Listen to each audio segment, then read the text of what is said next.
ದೀರ್ಘಕಾಲದ ಬರ ಮತ್ತು ಉಪ್ಪು ನೀರಿನ ಸಮಸ್ಯೆಗಳಿಂದಾಗಿ ತೆಂಗಿನಕಾಯಿಗಳ ಗಾತ್ರ ಮತ್ತು ತೂಕ ಎರಡೂ ಕಡಿಮೆಯಾಗಿದ್ದವು.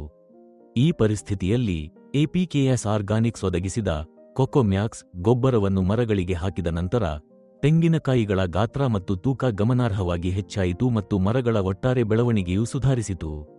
ಹಿಂದೆ ಸಾಕಷ್ಟು ತೂಕವಿಲ್ಲದ ತೆಂಗಿನಕಾಯಿಗಳನ್ನು ಈಗ ಆರೋಗ್ಯಕರ, ಗಣನೀಯ ತೂಕದೊಂದಿಗೆ ಕೊಯ್ಲು ಮಾಡಲಾಗುತ್ತಿದೆ. ಬಹುತೇಕ ಸಂದರ್ಭಗಳಲ್ಲಿ ಮರಗಳಿಗೆ ಹಾಕಿದ್ದೇವೆ. ಕೊಕೊಮ್ಯಾಕ್ಸ್ ಹಾಕಿದ ನಂತರ ತೆಂಗಿನ ಮರಗಳಲ್ಲಿ ಗಮನಾರ್ಹ ಬದಲಾವಣೆಗಳನ್ನು ಗಮನಿಸಲಾಯಿತು.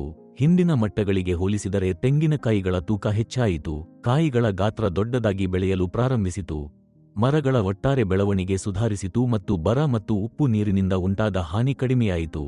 ಹಿಂದೆ ಸಾಕಷ್ಟು ತೂಕವಿಲ್ಲದ ತೆಂಗಿನಕಾಯಿಗಳನ್ನು ಈಗ ಗಣನೀಯ ತೂಕದೊಂದಿಗೆ ಕೊಯ್ಲು ಮಾಡಲಾಗುತ್ತಿದೆ. ಪರಿಣಾಮವಾಗಿ ಇಳುವರಿಯ ಗುಣಮಟ್ಟವೂ ಸುಧಾರಿಸಿದೆ.